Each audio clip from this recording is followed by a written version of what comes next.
Welcome back to Take Care Radio. Back on my interview game. Got my man Justin here on the pod today. And dude, every time I've had a guest, I have stumbled through the intro. How would you even intro yourself? How do you identify yourself, man? You wear all these hats. What do you say? I'm only wearing one right now. And what hat is it? It's my yoga hat. Your yoga hat? I'm preparing for tomorrow. Oh, you gotta get your mind right for yoga class? It's my yoga hat. That's new in your repertoire, though. It is, You haven't been on yoga. I didn't tell you that yet. No, my man Justin here, he's been on the weights. We were just talking before he got on about his 4-hour gym session. Right. I don't even know what someone does in the gym for that long. Right. Man. That's why I'm doing yoga now, so I can make it 2 hours. And we did share the love for like old East Coast hole-in-the-wall gyms, because I've been to Jersey, man. I've worked out in those Iron Paradise type places. Yeah. Yeah, that's your It's MO. powerhouse. And now you're a yogi. Seems that way. That's good, man. I need to get into it. I got to loosen up the hips a little bit. Yeah. But how would you seriously introduce yourself? Like, tell everybody a little bit about the work that you do. And like we were just talking before we got on, like you're doing all this stuff. You're going back to school. So talk a little bit about your education. You talked about credibility. Talk about your credentials, and then talk about sort of the work you do with your clients. Sure. So I started off as a bro trainer, I would say, like we're talking about. Because I was a starving artist in New York after undergrad, trying to survive in the film industry. And then I became a trainer, trying to make money. And then I was like, ooh, this is interesting. And then I realized, wow, nutrition matters. We should probably talk about that. And we were talking about that too, right? And how that's important, but it's not enough. And, and so I was like, ooh, nutrition's great. So I went to school to get my master's in that because I was interested in orthomolecular nutrition. I haven't used that word in a while. That's how I pronounce it too. Right. Which is really using high doses of vitamins and minerals to help facilitate healing in chronic disease and cancer, stuff like that. So during that process with school, my mom just got diagnosed with Hashimoto's and autoimmune disease, and then I got really invested in that. And I thought, I should learn about this, help her out, because she wasn't getting help with doctors. And I introduced her to functional medicine, and it like changed her world and her life, and she got better for the most part. Slow turning of events, but and then I got really, I just funneled down into the trauma stuff from there because I kept seeing it in clients in my work. So I have a company called the Autoimmune Revolution. And that's because of my mom's experience. And now I work with women exclusively with autoimmune disease and reproductive disorders and infertility and PCOS and even and trauma, which is a thing that kept showing up. And now, as we were saying earlier, I'm going back to school to get my doctorate in health sciences with concentration in trauma counseling, purely because of just how important it is for me now. And that's kind of where I'm hanging out these days. I went from, fitness to nutrition. Now it's not so much any of those things. It's more about this because it's like really the one thing that I think is obstructing people's progress in a multitude of different areas. Is trauma. Well, yes. I mean, call it whatever you want. People have some objections to that because they say, I don't have trauma, which is a whole other thing. But I would just say stress and psychological stress is the one thing that seems to be a huge impediment to people's healing or progress and weight loss or anything for that matter. Not to say that everybody has it, but it's just one of the things I'm seeing a lot. So that's why. That's who I am. So, I know most of the people you work with do have a lot of trauma. And correct me anywhere I'm butchering this, but this is the way I understand it from just knowing you as long as I do, or as long as I have. It's been what? Long enough you get a wedding invite, I don't know. That's long enough, man. But right. So basically you work with people who have autoimmune diseases, and you, over working with these people, you started to discover that there was these patterns. You can't just put people on supplements. There's actually something deeper going on with all your clients. So that's when you start to recognize this trauma theme in your clients. And then you started to grow out from just your niche and to say, wow, there's a lot of people dealing with, we call quote unquote trauma. You said, we can unpack that a little bit too, but you said even a little further down the spectrum, it's just psychological stress. And would you say pretty much all of us are on that spectrum to some degree, from the psychological stress piece all the way to the trauma? Is that an accurate way to put it, or not really?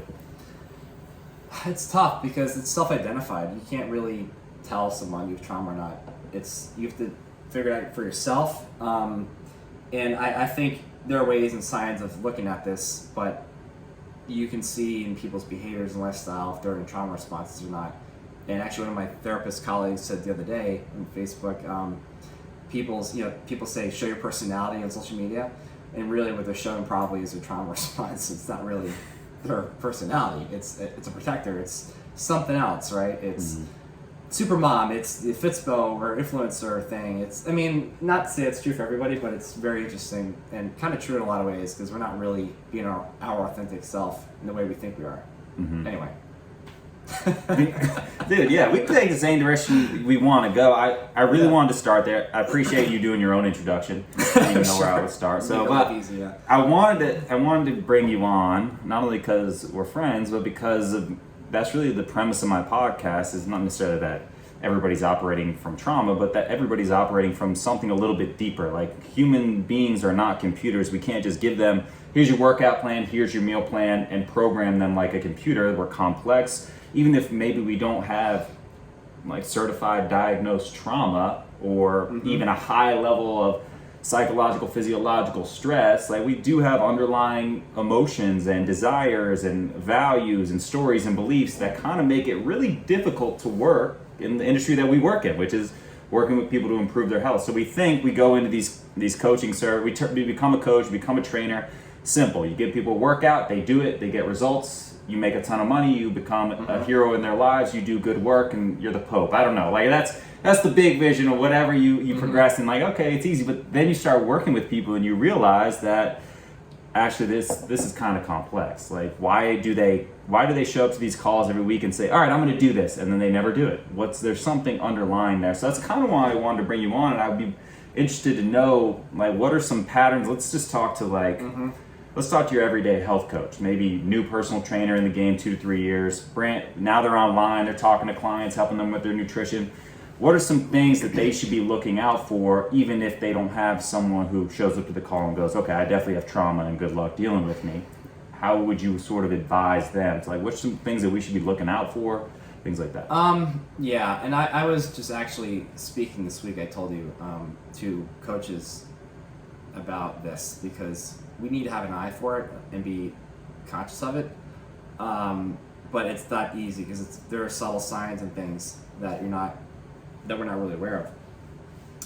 I think the first place to start is asking people to share their story. That narrative medicine exercise that we've heard about, maybe or not. What is that? Well, you're reflecting on your story and your life and what happened, in the past number of years, however old you are, and just kind of retelling and writing out what you can remember, major events or experiences without judgment or bias, and just kind of seeing what comes up. Because we don't spend time doing that sort of introspective work, and sometimes there's epiphanies, sometimes there's not, sometimes you get it later. I've seen it all. But that way you can get a kind of bird's eye view of like what happened, and I like to use that as a way to look at major events and also symptoms if that's something you're struggling with, in where along that timeline in your life, like you started having weight issues or anxiety or depression or brain fog or eczema, whatever. And to take it a step further, which is a little bit more difficult, personality traits and behaviors. And this is probably where I think it's more about you as a coach or practitioner, you have the knowledge or understanding of what some of these coping patterns look like, because that way you can see in clients what they're doing that is self-sabotage or getting in the way and unhelpful, and why they're not making progress when you think it's more about willpower, when really it's not. And that's really an important thing that I like to mention, because it's not like you need to, some people, yes, you have to like step up a little bit, but when you're doing everything right and you're still not seeing results, sometimes you get in your own way and don't realize it. So people who have, things that I see all the time, and this is why I talk about it, because people are so accustomed to these patterns that it's their new normal. So of course they don't see it as an issue. but it's a trauma response or a response to some experience as a way to adapt to that environment at the time. But now you're an adult and you're not in that experience anymore, so now it's maladaptive and now it's impairing your results, right? Can you give us an example Sure. of what that would look like? Yeah, being a mom, super mom, and doing everything. Not to say that you don't do those things, but trying to control everything and check off your entire to-do list, be an overachiever, be a people pleaser, be a workaholic,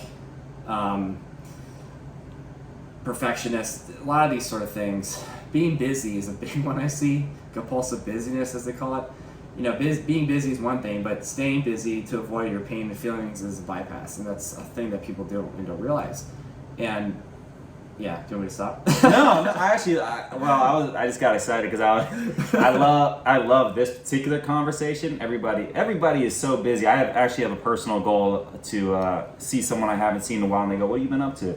I go, "Not much. I'm not busy." I can tell you that. Like that's a huge goal for me. But it's actually, I see that a lot too. We see that a lot in our programs. That people are just they're just too busy, and it's almost like a personal badge of honor.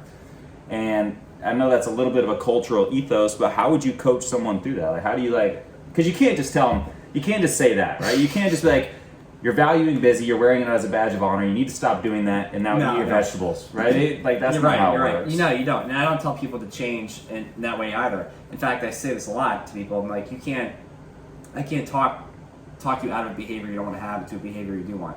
I can't talk you out of an emotion you have and into an emotion you want to feel instead. It doesn't work that way. It's not about anything I could say or do. It's self-generated. You create that on your own and find the way to do that. I'm just here to show you, the path and how to find it, the inner wisdom. That's really the teachings that I do, but that's how we should do it.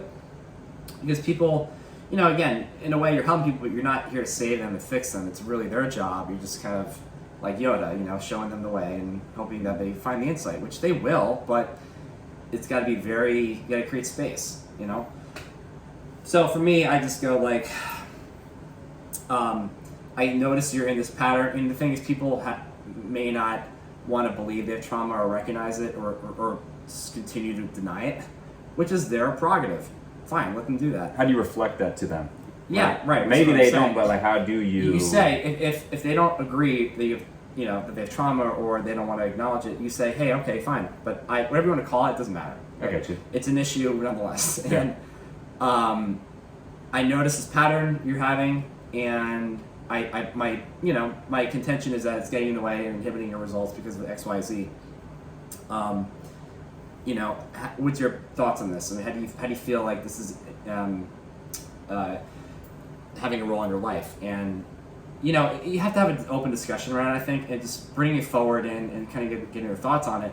I mean, maybe ask permission perhaps as well, if they're willing to play with it. And again, it's not even about like saying you can't do that, turn that switch off. That will never really happen because there are parts that are sub personalities that really never go away. But that's a deeper thing. But it's really about noticing and bringing to awareness that part and helping it kind of step back a bit. And this is part of like internal family systems sort of stuff. But the idea of like, you have a part, let's recognize it, and let's see if we can get it to take a day off and relax a bit or tone it down a bit. Because people still have to do that and be the mom and take care of everything and whatever, have control, be busy. But how can we counterbalance it and keep that part so it doesn't get annoyed, but also have the other wise self of you who can also run the show a little bit and help you get to where you want to be. But that's because that's the thing, you can't like just force people to do things when they have these sort of other parts that are there, parts of themselves that were born out of some experience of trauma. You have to really work with that. So that's really what it is. It's not like you manifest like, okay, we're going to do this and this, and and you do it internally inside, or you have somebody who kind of drags you through it and is condemning you and criticizing you until you make it happen. You show up for yourself when it's really not that simple. Mm-hmm. I mean, I had a client a few years ago who who had PCOS, but it doesn't really matter in this case. But she was 250, wanted to get, lose a lot of weight, obviously she needed to. And she was doing great. She was following the macros or the calories and doing the workouts and would see progress. But then we found out that she was, every now and then binge eating and stuff. And to make a long story short, what we kind of determined, this is really eye-opening for me because it was the first time I ever saw this, but she was unconsciously, she had a part that was really protecting her from losing weight because she was in an abusive marriage and her ex-husband was telling her to kill herself and all these horrible things. So a part of her really was like, we need to lose weight and get healthy, but another part was more dominating, running the show, saying, we really probably shouldn't, and we gotta stay fat to protect ourselves from the next guy we may encounter. It's so interesting you say that, man. I love that example because that's actually been my thing. Lately I've been really interested into understanding like people's identities, how they see themselves. Because I always talk about how it doesn't matter if you help someone lose 50 pounds if they still see themselves as an obese person. Eventually they're going, because the brain, one thing we know about the brain is that once it starts to form stories about ourselves, who we are, our place in the world, how we see the world, we like to reinforce those behaviors. We like to reinforce that story. So if you see yourself as an obese person, on some level, you're right, on a subconscious level, you do try to get back to that place because your brain doesn't like that dissonance, right? That like, it doesn't like two things. You're doing healthy things, but I see myself as an overweight person. So you see that a lot, right? Like you're dealing with people who go through those type of situations. That's pretty heavy stuff. That's like, and how do you take that on, man? That seems like a lot to coach. And then, let me step back now. What I see a lot with my coaches right now is they're exhausted. We're dealing with a lot of people who have been through a lot, battled weight their whole life, have a lot of these personal experiences you're talking about, and they're working with minimal clients right now, and they're getting exhausted. And it's really hard for them to keep showing up with energy. How would you advise them? It's almost like they're kind of taking their trauma on. Like it's like over empathy or something like that. I don't know. Yeah, we could, well, empaths would have a hard time with that. That's really what that looks like sometimes. Luckily, I'm not an empath because I'd be burned out too. I don't know, I have to try hard to create that, but yeah, that I'm around back on this empath. I got things to say. That's also trauma response to you, by the way. But like basically, you're absorbing this energy, and it's weighing you down, right? But there is something known as compassionate stress, where you can, paramedics and people in the first responders rather, have a risk for this too, because they're always in a lot of these situations of danger and people who need a lot of help, but you can get psychologically worn out, just from dealing with all that pain and stress and trauma that you're experiencing. So that could be part of it.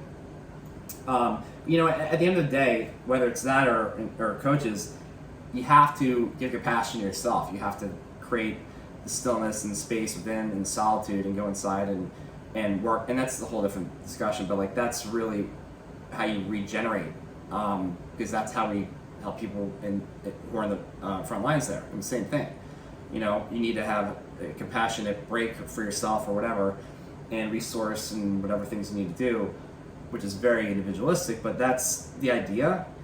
So it's not about like, well, maybe, don't work with so many people, but it's really about how do you face that adversity and challenge versus you trying to change situations, change yourself. Yeah, actually that's exactly right, dude. That's what I've been, lately I've been trying to coach my coaches on how to kind of separate their self-worth to their client's performance. Like you actually hit on it earlier in the pod. You said something along the lines of like, I can't take that on. Like if they're if they're attached to that experience or that trauma, and you can't really take on if they don't want to redefine that or reframe that, like that's not necessarily on you. And so I could tell you have that separation. A lot of my coaches don't have that separation, and they do kind of take on their client's performance as like their value as a coach. Yeah. And I don't think that's true. Even my man Jade, who's been on the podcast, says he's like, I'm a really good clinician. Like I get people results, and my success rate is probably 30%. Yeah. And when you think about that, it's like baseball batting averages. 300 is a great average, but 30% in any other industry is probably terrible. So, but 30% in our industry is really good. But I feel like a lot of these coaches, I'll speak to my coaches and me. Sometimes I try to take on. If I'm not if I'm not batting 80%, 90%, then I must not be doing a good job. So I that's what I kind of see a lot with my coaches lately.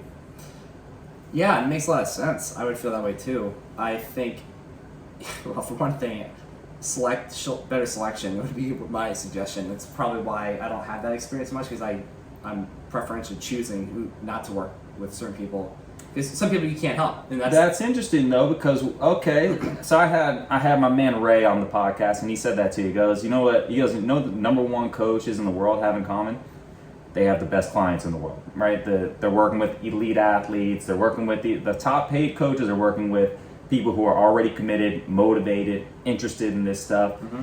And I remember going back and forth. It just kind of felt like, okay, but what about the other people? They just aren't qualified to work with coaches. Like you would just bottom them off and say good luck. Well, I think it's part of the pre-qualifying process, whatever that looks like. Mm-hmm. And I have my own. Each coach probably has their own, or should have their own. And you have to have certain standards. It's like, you gonna just date anybody you see in the street, or do you have a certain criteria that they have to walk through? You know, it's like no different. I haven't thought of that until now, honestly, but like that's pretty much what it is. You know, so. And so, what can you walk us through your process? Like, how do you filter who you take on and who you don't? I mean, the gist of it is that I say to people, you have to be an active participant in the healing journey, for one thing. That's the one thing I really before they ever sign up. Yeah. That's your message over and over out there. Yeah. You have to trust the process. You have to be open-minded, be patient, of course, but most importantly, be an active participant in the journey. Because a lot of people are conditioned to believe, for whatever reason in society, that okay, you're the doctor, you're the practitioner, you're the coach. You have to fix me, cure me, heal me. It's your job. If you don't give me results, it's your fault. Yeah, partially, but it's 50-50. It's like a two-way street. You know, you have to show up for yourself. I have to show up for you. But there are plenty of times in my experience where people don't get results, and it's not because of me, even though I might think for a minute it was. In retrospect, I can look back and say it wasn't. I was doing everything right, but the person wasn't doing everything right because they weren't committed. They were making excuses. They were whatever. And that's just a variable, but we don't want to take ownership for that. We don't want to take responsibility. Because then you get exhausted. Like some of my coaches might be doing. They're taking that on, like you're saying. Yeah, and they shouldn't. And this is really about, I don't know, it's like learning the language with this. It's like being the witness and noticing things. And my therapist says, you know, helps me with just leveling up in my life, you know. You're not here to save anybody. You're not responsible for anybody's stuckness, you know. And you have to look at this, and it takes time, I think, for it to really click. And that way you realize that it was never your job in the first place to fix or cure anybody. If they don't get results, then it's on them. It's assuming you did everything right, everything you should have done. You know, and that's just about, and I get it because I kind of was there myself, and you want to be held responsible and you think it's your fault, like you did something wrong. Right. And that could be true, but you have to be honest about it and really look at it objectively and be like, look, did I really do everything right? And are there signs and things that show that this person's really not stepping up and they're getting in their own way and they're the reason why? So, I mean, you can't always avoid that, but I really try to pre-screen as early as I can or as soon as I can, as much as I can, and make sure that doesn't happen. And it's really just about intuition and kind of like hearing their vibe and their voice and the language and like kind of how they are. I can just tell at this point. I'm like, you're a great fit for me in this, and you're maybe not. Come back next week or next year or whatever. You know, so that's just me because I don't want to waste time. It's actually not helpful for me. It's not helpful for them. You know, it's a lose-lose if it's not a good match. So I'm like, why would I want to work with somebody who is not, congruent with, my methodology and doesn't trust me or doesn't really identify with it, rather. Right. You with me? Yeah, totally. Actually, you sparked a thought around just boundaries, where I came across this definition a long time ago, and at first, I think I talked about this in my pod before, and it was, I forget who even said it, but it was like boundaries are when you take 100% responsibility for your own actions and emotions, and no responsibility for other people's actions and emotions. And it like struck me as a little bit like, okay, what about like kindness and compassion? But that's not the point. The point is like I can only control my own actions and I'm only in charge of my own emotional experience, whereas I cannot control my clients' actions, especially now with this model of coaching where, at least in my program, we meet with these people once a week. And then, so you're with them for 30 minutes a week, and then all of a sudden you feel responsible for everything they're doing every other hour of every other day. Like, there's a lot that goes on in between coaching calls. And that's, so to me, the point of coaching is not perfection. It's sort of an art. You're just trying to plant seeds and hope that one of those seeds grows, and they're just a little bit further along their journey. And that's really the purpose of coaching. Maybe they pick up one thing from our coaching program. Maybe they replace their breakfast from 30 years of eating cereal with, I don't know, an omelet. That's huge. That's a huge win for most people. Maybe they go from 6 hours of sleep to 8 hours of sleep, and they just stick with that. So it was just a really good insight from me. It's just reiterating what you're saying, is boundary conversations. Like, take 100% responsibility. Are you showing up for your clients? Are you on time? Are you showing up with energy? Are you listening deeply? Are you practicing the empathy? Are you staying up on nutrition trends? Are you doing all the things that you should be doing? Yes, great. Then let the dominoes fall, however they will, right? Mm-hmm. And so you cannot take that on. So I really like what it sparked that idea in my head. I'm like, yeah, I remember that definition a long time ago. I forget who said it, but that's I don't know. I think that's a key, not just for coaching, just for life, man. It is. Yeah. It's not. It's never about you. I mean, that's the thing that's been really reverberating in my head lately because of recent relationships. But it applies professionally, romantically, and socially as well. I mean, yes, there's some ownership, like you're saying and we're saying, and things you can change by yourself, but it ultimately is about the other person and how they self-regulate and deal with their own stuff. And you're not expected to solve everyone's problems at all. You're just there to guide, right? And that's where you find freedom. And I think it probably comes to a point where you have done that so much and you're so tired of it that you kind of fall off the edge, and you kind of realize maybe that, okay, that's what I have to do now. So maybe there's a learning curve with this. Mm-hmm. Yeah, that's good stuff. I'm gonna just throw some shit at you now, man. Normally I prepare vigorously for my podcast. Is it food? Oh. It's gonna be a little food. Let me ask you this, dude. Let's go a different topic. Let me talk about what are some trends in health and fitness right now that disturb you? The trends right now, health and fitness. Well, we were talking about this before. I think does it count as part of the stream? We'll see where it goes. The tossing around these labels of like narcissism, like we were talking earlier, like these names, and there's another one actually I can't think of. Like psychological diagnosis. Yeah, Yeah. Like you're a narcissist, you're bipolar without any evidence. Is that what you mean? Yeah, sort of these things. We use them like very casually, and right. It's not appropriate. Like I can't think of other ones right now, but that's the one that's been on my mind because it's been happening to me. Mm-hmm. And it's just like people have been doing that for a reason. It's not about you. Again, it's not about you.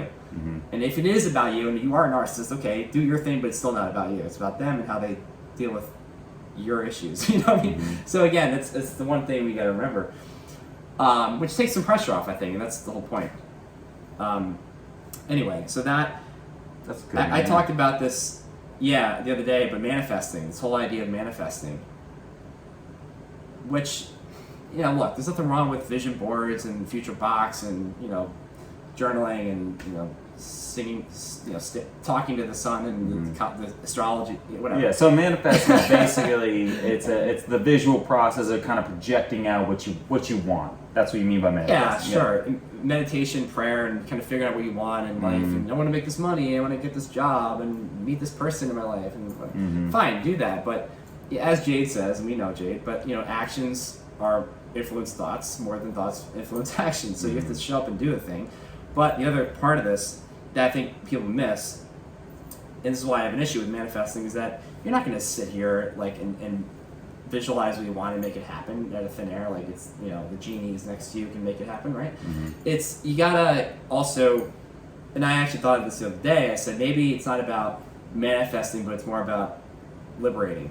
It's not manifestation, it's liberation. What I mean by that is, again, with trauma, which, not to say everybody has this, but if you have trauma in blocks in these parts that we're talking about that are getting in the way, you gotta unburden from that, because that's saying, hell no, we're not manifesting jack shit today because you don't deserve that. You're still unworthy. And your mom said you're fat and ugly, so you can't lose weight today. You know, these are the reasons why people don't get results in ways that are not so simplified this way, but it's stuff like this.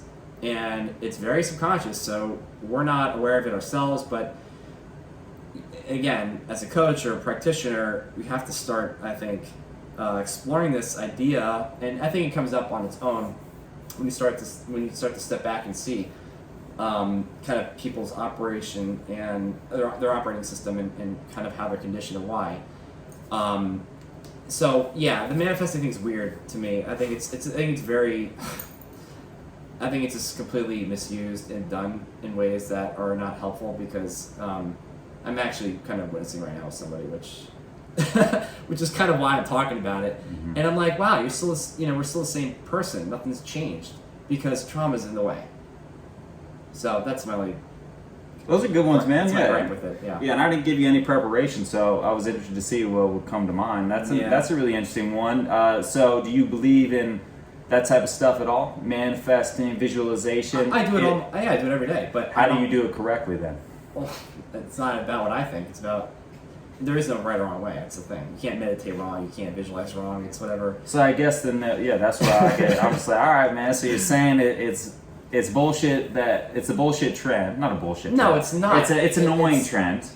Because we're attached to this thing. Like I do this one thing and it's going to solve my problems or it's going to give me this. Gotcha. Okay. And it has no context. There's nothing else to it. It's sort of like taking a supplement. Oh, I do this, I'm going to get this result, or do this diet, and you know what I mean? It's not a linear thing or an A plus B equals C thing. So you do it, but also this and this and this and this. Right, it's the bucket analogy, right? It's like the bucket is like first you fill up, you're like walking in nature with your bucket. First you fill it up with the big rocks.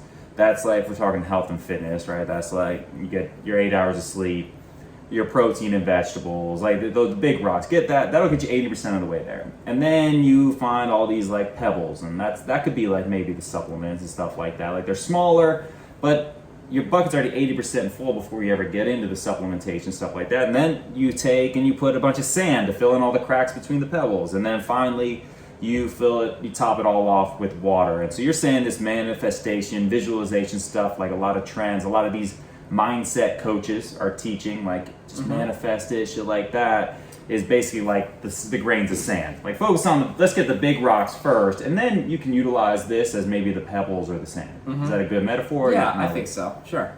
Yeah, it's anything like that for sure. You know, and I would say a lot of the things in the biohacking world too, which I don't pay much attention to, but parasite cleanses are now all the rage, it seems, right now. What's a parasite cleanse? I'm sorry, not parasite. Well, they are, but I'm thinking about coffee enemas instead, actually. So coffee enemas are the thing right now. Are they really? Yeah. Self-administered?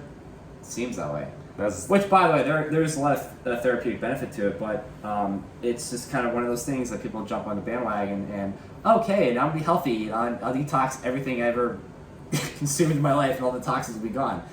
And no, and they can actually backfire and make things work. You know, so it's a mess, this shit show. That and the cold plunge stuff. I'm like, look, we get it, it's fine, but you know, it's not like you just do it and you're like magically healthy. And there are downsides to this stuff, and without supervision and any sort of instruction, you know, that's just kind of what we do with new novel things, right? We grab onto and run with it. So yeah, that's a good point. That's actually a trend that drives me crazy. Novelty over everything. It's like, is it new? Like one of my least favorite phrases is like I've already done that. And I go, then why'd you stop? Was it working? Yeah, it was working. I already tried that. Did it work? Yeah, it worked. Why'd you stop? Because it's not new, right? Like we used to call them back in my personal training days, those circus workouts where people just need like distraction. Do this, run over here, pick up that, throw that ball over your shoulder, come grab that kettlebell, swing it through your legs, like just do all this crazy stuff. It's just mental stimulation, which I do think there's a place for that, dude. Because like on some level, I always say that on some level, people need to like it. Like they either have to be entertained, or has to associate with their values, or like they've grown to like the suffering. Like I always say, like lifting weights is something that it doesn't necessarily feel good, but I love it. Like it doesn't, I wouldn't like the burn in my legs and sweating. Like a lot of people fucking hate that stuff. That's miserable. I kind of like it. I like sweating. I like it too. Except here in Texas in the summertime, my armpits are always moist. Man. Except right now, yeah. But in general, on some level, you have to like it. So my battle is, how do I get people entertained enough or engaged enough with the novelty stuff? Not that I would advise a coffee enema, but also make sure they're doing like the fundamentals, the basics and shit like that, you know? Yeah, and that's where it needs to go, is on the fundamental basic stuff, not the stick this in your butt and whatever else we want to do, because we think that's gonna give me better results than, you know what I mean? It's just like we're attracted to new shiny things, so it's like it overshadows the more foundational things like healthy relationships and sleep and eating better and covering nutrient deficiencies and moving your body, you know. But it's like they think they've done that, check that box, so we gotta try this thing, maybe. I don't know people's lives, I don't know people's brains and what they're thinking, but that's how I look at it. And it's like, and then you realize it didn't really work for you, it did nothing. Oh, shocker, right? Yeah, and then the story becomes, nothing works for me. I've tried everything and nothing works. I hear it every day. Yeah, that's probably the most common thing we hear actually as well. Yeah. It's like, I've tried everything and nothing works. And you go, all right, let's dive into that a little bit. And really you find out, well, I did 7 days of a keto diet, and then I've been fasting for the past 48 hours, and then I've just been drinking lemon juice for the past 3 weeks, and I did 2 push-ups one time. It's like, whoa, this is great. Like, this is a lot of stuff, man. Like, well, why don't we pick some basic stuff? Let me ask you this, Justin. So, I'll make you pick 3, man. Like, and this is probably going to be an obvious answer, but like when you see the people you work with, you're just like, do these fucking 3 things, and you'll be 80-90% of the way there. You'll be just fine. Is there such a thing? I always like simplicity, rules of 3. Like, is there 3 things you just like, look, start here? Well, my whole approach with clients, even with complex diseases, which is all I work with now, is also simplifying it, because they're the people that are more susceptible to getting wrapped up in all the fancy things, the enemas and the cleanses and this and that, and the, you know, EMF, whatever, tinfoil on your hat and like that's all this stuff. That does work, by the way. The tinfoil approach. Yeah. So, but because not to say that there is any merit in any of those things, but about intention and why we're doing it, because we think it's just you know, and that's lost. Yeah. So anyway, that has a lot to do with social media and whatever marketing, but yeah, I mean, for me, it is about simplifying, and really what it comes down to, and I say this to everybody I work with, I don't know if I would call these the 3 things, but I say it all the time. It's solitude, silence, and stillness. You know, it's part of the same bucket, but it's like how you differentiate those?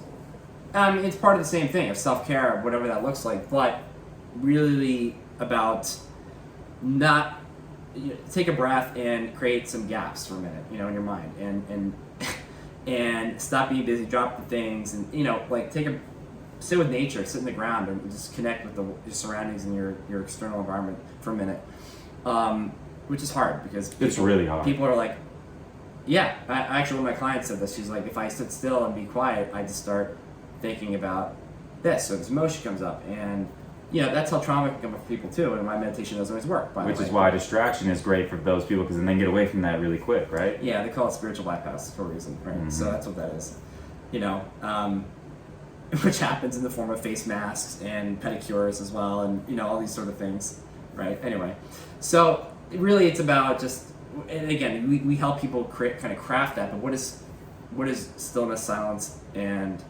solitude look like?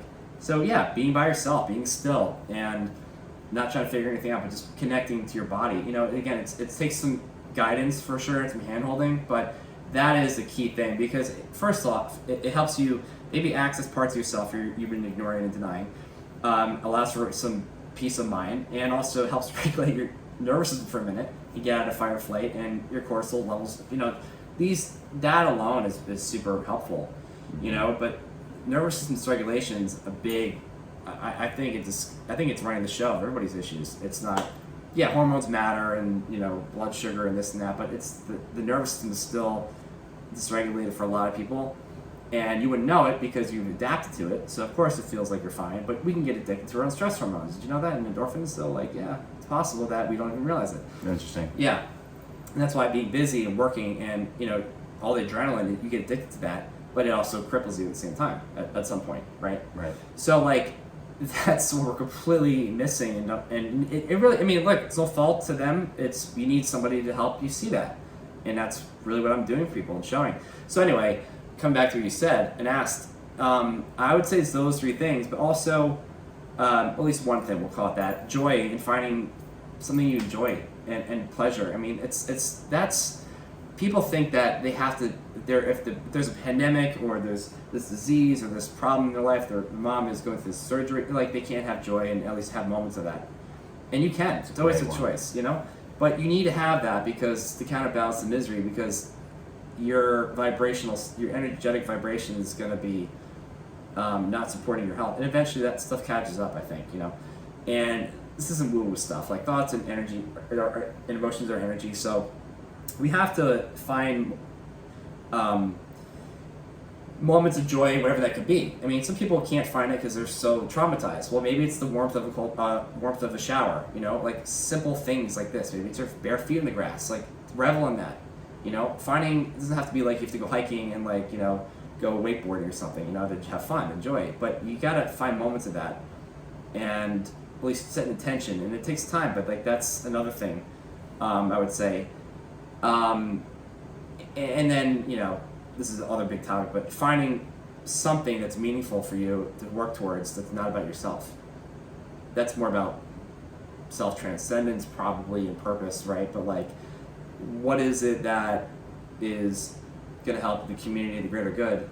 You know, what is your connection to what is your connection to something other than yourself that's bigger than you? That's really what it is. Spiritual health, whatever you want to whatever that looks like for you, God or not God, doesn't matter, but it's in your own language. But let's try to figure that out, because then that helps actually helps you get better progress and heal your own issues and challenges, because your mind is not so much, well, partially not fixated on all the problems and issues and try to figure it out and do this, do that, but you know, you have something to work towards. And that's actually the healing of medicine, is when you're actually doing things that are supportive for others and giving, and it's actually in return helping you in ways and that you don't realize. So these are the sort of things that I try to communicate and convey, but it doesn't always get received very well or understood, at least right away. It's sort of a challenge, I think. Dude, those are great. When I asked the question, I was like, oh damn, he's just gonna say, eat your vegetables, get your sleep, and which, of course, don't go Whataburger too much. Yeah, don't go Whataburger too much, which is, of course, great. Those are fundamentals, but those are great answers. That's actually a lot of what we try to do. Like, a big thing I try to do with my clients still is I don't want them reading any more diet books. I don't want them weighing in on the scale, and it's actually to your third point. I just go, when they're constantly in like applying shit to their life, they're in their head, and they're just moment to moment, they always want to be doing something. But if you can take that focus away from the scale, away from new diets, and they can just move their attention to something else, whether it is something like volunteering, or even if it's just like cooking for your family, something to get out of your own head and stop measuring your progress moment to moment is really the goal of like, then once you disconnect from that, it's always like the people who get results are the people who forgot they were on the program in the first place. That's it. You know what I mean? That's exactly it. Those are great. And I was also, dude, those are great, man. And the second one I was just talking about with my brother the other day, I was like, man, my stuff shows up in work. So like, I've never had a problem with like dating or relationships, friendships, like any of that. Like I'm very healthy there. Always been like athletic and movement oriented, and my health has been, I mean, I'm a young dude still, but so we'll see how that's, when I'm 50, we'll see what that looks like. But always, it's come relatively easy for me, but work has always been like my kind of challenge, and this is where all this stuff kind of applies to me in work. I need to somehow find the joy, find the meaning, find the stillness, get the headphones out, listening to a podcast constantly, right? And just find the stillness you were talking about. So this stuff is applicable to all of our lives, whatever your particular struggle area is. Those are the threads. I always see similar threads. We call them success threads in my program. Like, what are the threads in health and fitness that you can apply to somewhere else in their life that they can understand? So what we say is like, all right, if we're building a program for someone, they're crushing it at work. What are the threads that make them crush it at work? And why are they doing so well there? And let's see if we can take those principles, ideas, values, and apply them to their health and fitness plan. So I like those three, man. Nice work. Yeah. Brought the heat. So I guess we can sort of wrap up, man. And like I said, I only have one question prepared, so we've winded in around a little bit. But I guess I would just like to finish with just, any other trends that you kind of see as concerning us from a coach perspective, like managing and leading and helping other people, because that's really what this pod is about. Is like, okay, how can we help others change? And I was just wondering if you see anywhere else where coaches are just getting stuck. Like, hey, man, you gotta approach this a different way or look at it a different way, if anything. It's kind of a big question. I mean, we probably touched on it mostly. I think oversimplifying it with eating less and exercising more, or just diet and exercise in and of itself is, I mean, look, some people will benefit and get results with that, great, but a lot will not, and I'm sure someone's at least experiencing that right now. And you just gotta realize mind and body, that's it. The mind has to be integrated in this discussion of weight. With stress now, I mean, with the pandemic, everything, like, how is it not a variable? You can't afford not to consider it, because it's affecting people in ways they don't realize. And people just don't have the resiliency to deal with stress, and that's really what it is about. Ultimately, to help internally regulate.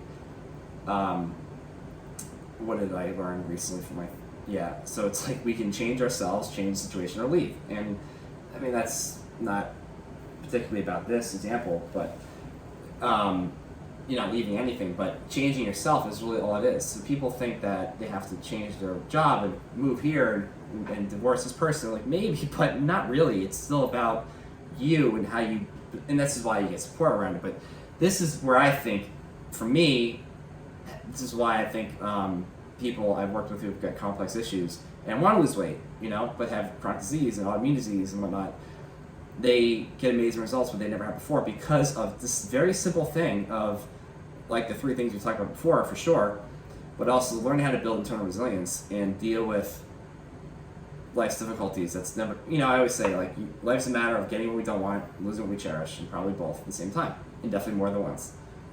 Okay, so you can suffer now, or and learn the skills to deal with it, or not. And then if you do learn it, then now you can bring this forward into the future when things come your way again, because it inevitably will. And that's the thing we have to, and this is why this is much more than just losing weight and helping you with the current issue you have. It has massive dividends later for life, right? So these are more like lifestyle skills, but they're things that we can all do and learn, and we should do, because if we don't, we're gonna fall apart. So it's a heavy topic, a big topic. There's one way to do it, but it's really the idea of how do we get your nervous system back in balance, and how do you deal with feelings and emotions and learn to turn towards it. How do you find peace within the storm? Our serenity is not freedom from the storm; it's peace amidst the storm. That quote, I forgot who said it, but that is really what it is. Mm-hmm.